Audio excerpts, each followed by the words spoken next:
Welcome to the state of Ohio. I'm Karen Kassler. While 2023 is on track to have the fewest bills passed through the Ohio legislature in decades, it's also been a busy year with 2 statewide elections, a new set of legislative district maps, continued fallout after an unexpected result in the vote for House Speaker, and several controversial bills. I invited the leaders of the Ohio House for a joint interview, as the Senate leaders did here last week. Republican Speaker Jason Stephens requested solo conversations. I asked him about that and more, starting with what changes might be coming to the recreational marijuana law approved with Issue 2 last month. Issue 2 was passed by 57% of the people plus. And, I think it's very important that we respect the will of the voters. And I think it's, in a lot of ways, it's a very complex issue. It's, I kind of break it down into 3 different areas. It's the consumer side, which is, the THC, advertising, that sort of thing. Then you have the actual business model, which has the, who's going to sell it, who gets a license, where is it going to be. And then the third thing is the tax distribution. What kind of programs and where does that go? So trying to do that has been, it takes a while, and we've tried to be very deliberative in the House. We've had hearings, or I think there's a hearing today, and there will be other hearings. So we understand what the issue is. And I think that's, as I've said before, we don't want to let the urgent get in the way of the important. And we also want to respect the will of the voter. It's kind of similar to a school levy. Voters, when you pass a school levy to build a building, not everybody votes for it, but the voter doesn't really pick out the color of the furniture, right? So that's kind of what we want to make sure we're staying in that lane of, this is what the voters voted for. We need to maybe put some guardrails around some of these, depending on which bucket of the issue is, so that the industry is there, that the vulnerable people in our society are protected, and that the tax revenues go to fund things that will, that everybody can agree on. Voters also approved Issue 1 in November. That was the Abortion Access and Reproductive Rights Amendment. This was after voters rejected Issue 1 in August, which would have made it harder to amend the Constitution by requiring 60% voter approval. There was a lot of pressure on the House to pass the resolution to put that before voters in August. At one point, you said you weren't interested in doing that because the legislature had just passed a law banning most August special elections. Do you regret the decision to put Issue 1 before voters in August? Yeah, not really. I mean, it's I don't think it would have mattered when that election would have been, August, July, September. When you have those 2 results, you let the people speak, and it's time to move on and, figure out, things that we can do. It's hard to Monday morning quarterback, in elections, but yeah, I mean, there was a lot of pressure, and, ultimately, we had the votes to put it on there in August, so we did, and, the voters spoke. Some of the concern was turnout, but Ohioans turned out in record numbers, and, when that many people turn out to vote, again, you have to respect the will of the voter. And that's a very important thing. It doesn't mean you may not necessarily agree with it. I voted no on both of those issues, but at the end of the day, that's how our system works. So you voted yes in August and no in November. Yeah, correct. Right. Yeah, Okay, sorry. So many it's hard to keep track. We got to change the numbering on that so we don't have repeat issues. So. Former Public Utilities Commission Chair Sam Randazzo was indicted last week on 11 counts related to the House Bill 6 nuclear power plant bailout law. I want to ask you about that law. The nuclear subsidies in that law have been repealed, but the rest of the law remains, including subsidies to 2 coal-fired power plants, one of which is in your district. Should House Bill 6 be repealed? Yeah, so first of all, I was not here when the original House Bill 6 was passed. I didn't even know what it was. People were asking me about it. I was like, I don't know. I was doing county auditor stuff at that time. But whenever the first arrest happened, and all of the things happened in 2020, Speaker Cupp at the time put me on the special committee that went through line by line of every part of House Bill 6. That was chaired by Representative Jim Hoops, and we went through all of those issues. Then in the following GA, which was last GA, we passed, I believe it was House Bill 128, and went through every provision of the original House Bill 6. The House voted, the Senate voted, the governor signed it, it has been put into law. And so, in my opinion, we have reviewed that well before, any news comes out of this in the future. And what really is important for I think, Ohioans to understand is the electric grid in Ohio is something we need to pay attention to, because we are a net importer of electricity. And when the sun doesn't shine and the wind doesn't blow, or if the wind blows too much like it did last summer and the transmission lines blow over, you have a city like Columbus that doesn't have electricity. So anything we can do to have that baseload power and to do those types of things is important, because if not, we're not going to be able to grow our economy. And I think we need to continue to look for ways to do that in a way that, you know, the public can see exactly what's going on, and because it's so big of an issue and so important for our economy and for all the things that you know, we need to get past and look forward to that. So. And House Bill 6, no repeal. Well, like I said, we've already looked at all that, repealed the things that were, you know, not good, and we went through every single line and did that. And it was done, you know, almost 3 or 4 years ago now. So there's been a lot of time to go through. So. There's a bill that seeks to address concerns that conservatives have about higher education, Senate Bill 83. Yep. It passed in committee but won't be voted on in the House by the end of this year, according to what you've said. Mm-hmm. You've said it doesn't have the votes. The sponsor, Senator Jerry Serino, says he changed it to make sure that it would have the votes. When he dropped the ban on faculty strikes, Representative Gail Manning said that she would support it. Serino also says if it doesn't pass this time, he's prepared to play the long game and introduce it again next GA. Right. So does the bill have the Republican votes to pass? Well, you know, these are the types of bills. It's a very extensive piece of legislation, which touches a lot of different things. And so when you have a piece of legislation that touches a lot of different areas, it can find it's easy. It is more difficult to get through the entire process. So I think that is where that bill is, and this is part of being deliberative and thinking through and looking at. Now, I think it's important that our universities in Ohio and colleges are doing their number one goal, which is, you know, training our workforce, and that is why we are seeing the growth in Ohio that we are. So we don't want to mess up that workforce training. We actually want to improve and build upon it. So when our kids, you know, are going here in Ohio, they want to stay and come back to Ohio. So, you know, those are the types of discussions we're going to have continually in the House, and I would like to see us get to something that addresses the concerns on that issue from the universities to make sure that that is their number one focus, and that they don't, the universities are places where you can learn and be challenged intellectually, but also you feel safe. But, you know, we cannot abide by, you know, threats of harm just because of what you look like or where where you're from. So those are the things that hopefully we can get addressed. There are bills in the House and Senate committees, I think. There are bills that you listed as priorities. The ban on trans athletes and girls sports, ban on gender transition treatment for minors, one that would protect parents' rights, but opponents say it could result in teachers outing students to their parents.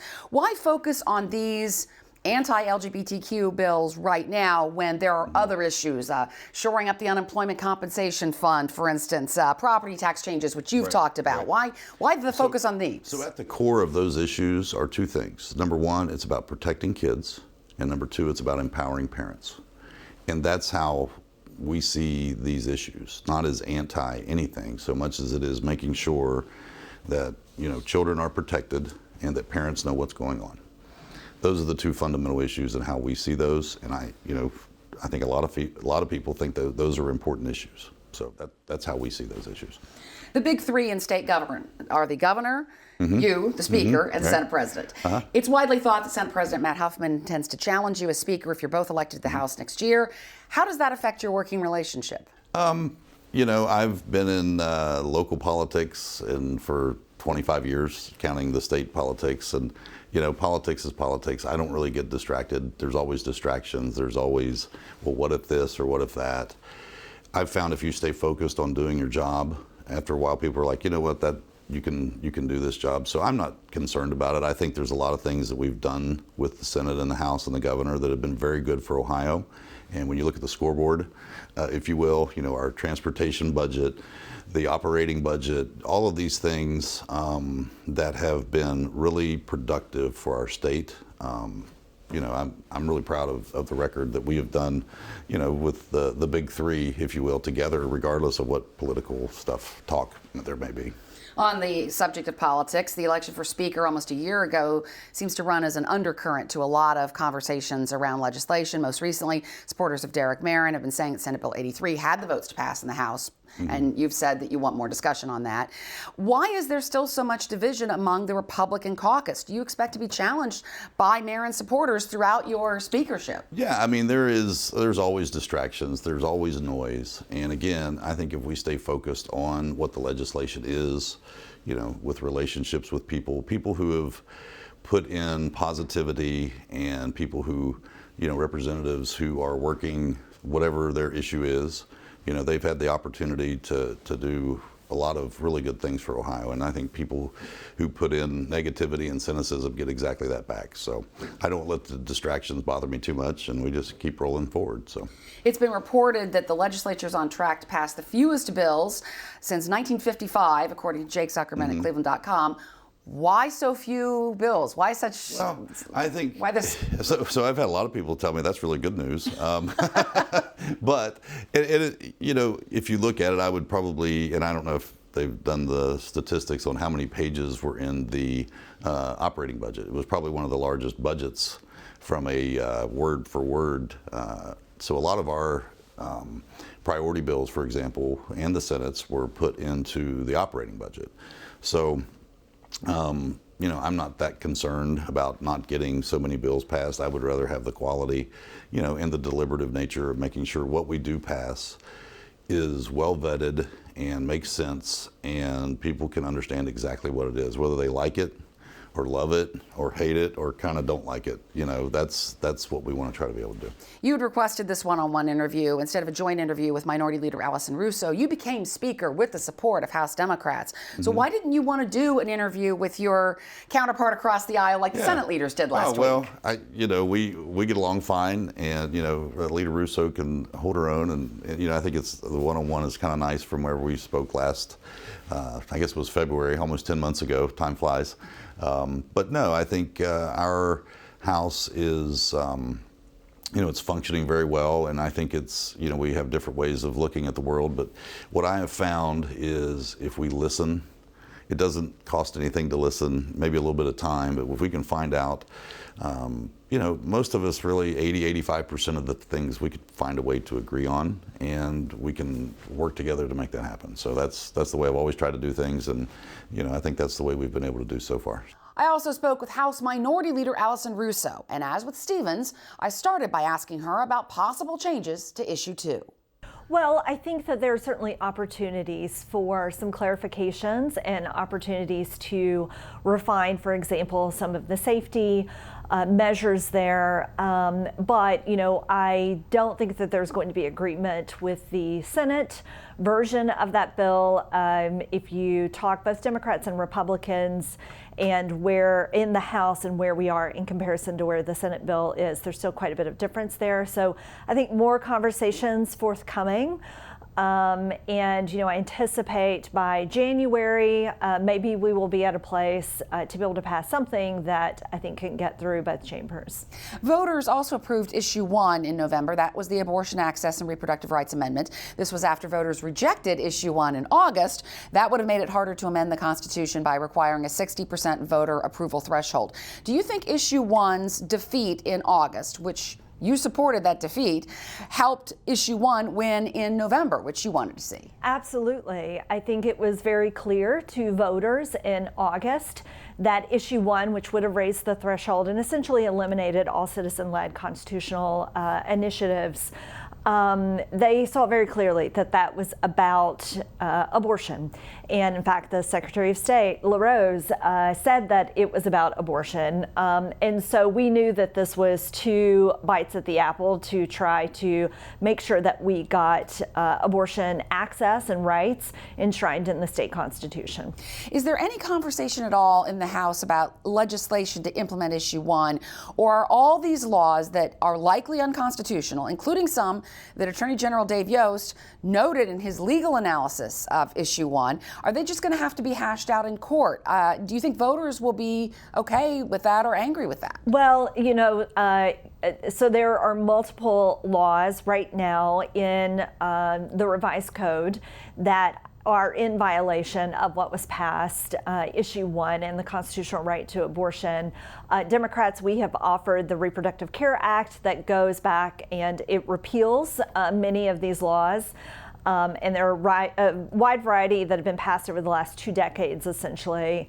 Unfortunately, I don't think that that is going to get very far in this General Assembly under this Republican supermajority. So what that means for the citizens of Ohio is that they actually will have to get this right through court cases. And, I think, and many people think it is just fundamentally wrong that a right in our Constitution can only be gained through going through the legal process. And, we should be repealing many of those laws that are on the books. Speaking of repealing, I want to ask you about House Bill 6. In the last couple of weeks, former Public Utilities Commission of Ohio Chair Sam Randazzo was indicted on 11 counts. This comes after former Speaker Larry Householder and the former chair of the Ohio Republican Party, Matt Borges, were both sentenced to federal prison for their roles in the House Bill 6 nuclear power plant bailout scandal. Now, the nuclear power plant subsidies of House Bill 6 have been repealed, but what about the rest of the law? What do you want to see happen with that? Well, there are still components of that law that are in existence, and I forget the latest figure, but, a couple $100 million, I think close to $300 million that Ohio ratepayers have paid because of this corruption tax that still exists on our utility bills. The thing that is astounding to me, not only about the policy itself and how we're still paying for that corrupt piece of legislation, but here we are 2.5 years later since the arrest of Larry Householder, and not a single reform to our campaign finance laws, to our ethics laws have happened as a result of the largest public corruption scandal in our state's history.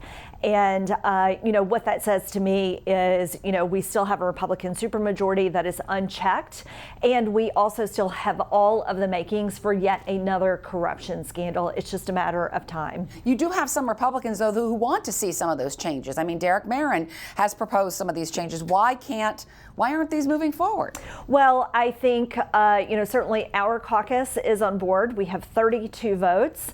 We can't do it by ourselves. And, Representative Barron, while he has said publicly he would like to do something, the reality is when we've asked him to deliver those votes and count those votes, you have to have 50 votes to pass a piece of legislation. So when they are able to deliver those votes, we will work with them on things like ethics reforms, repealing some components of House Bill 6 that are still in existence. But again, you have to have 50 votes. We can't do it by ourselves. The bill that seeks to address concerns that conservatives have about higher education, Senate Bill 83, has passed in committee, but it will not be voted on by the end of this year.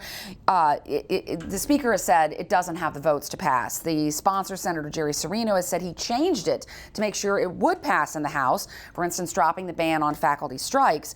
But Serino also says if it doesn't pass this session, he's prepared to come back again with it and won't make the same kind of concessions, implying that it could be tougher for universities. Would you be willing to support Senate Bill 83 as it is right now because of fears of what it might look like in the next session? No, absolutely not. I mean, Senate Bill 83, they made some very small changes to it, but the major concern still exists. There are still restrictions on collective bargaining by faculty and staff. There are still limitations that put us at risk for losing federal grants and economic development opportunities. And it's just a very bad strategically for our long-term economic growth and attracting the best talent to the state. It is a bad piece of legislation.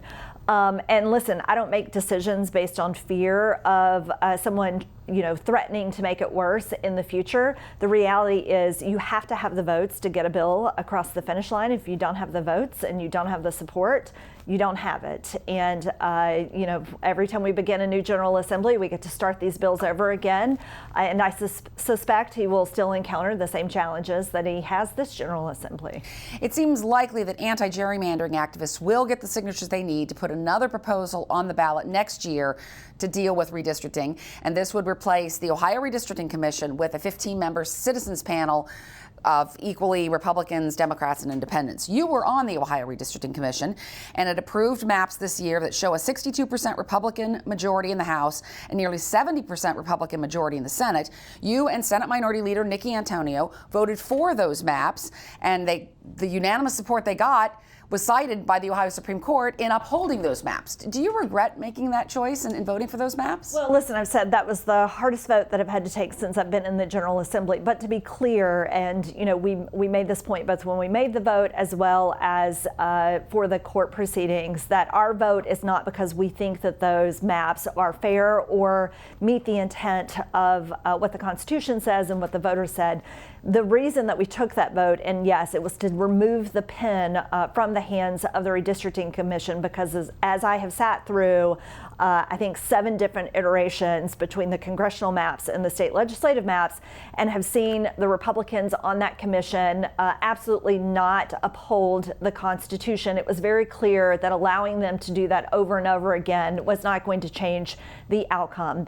And so by removing the pen, right now I'm very hopeful for this citizen-led redistricting commission. I think that ultimately that is how we solve the gerrymandering issue in the state, because it has become clear that when you put politicians in charge of the process, which is what the current process is, that putting aside those partisan interests, particularly when you hold a supermajority, and getting rid of that gerrymander means that you have to not have seats and you have to give up power, that this has proven to be impossible. And so I think a citizen-led commission is the best way forward, and I'm hopeful for that effort. Democrats helped elect Jason Stephens as Speaker over Derek Marin back in January, and because of the Fair School Funding Plan, that was one of the things that was cited, and also because of concerns about universal school vouchers, the 60% voter approval threshold that we just talked about.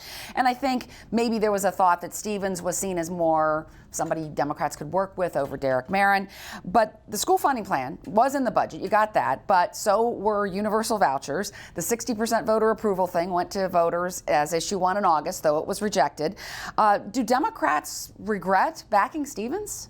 So listen, I don't regret the decision that our caucus members made at the beginning of this General Assembly.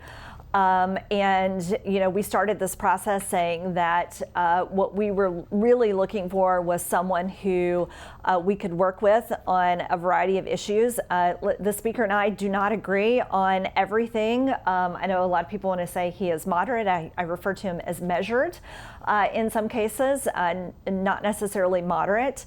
Certainly there have been things that got across the finish line that we didn't want to, but then there are a lot of things that haven't gotten across the finish line as of now. So it's a lot of give and take. It's not perfect, but I value having open communication and a highly professional atmosphere to work in the State House, and I think that's reflected in how I've navigated and we've navigated this relationship with the current Speaker. In past year-end interviews, the Speaker and the Minority Leader have been here together, and the Senate leaders were here together.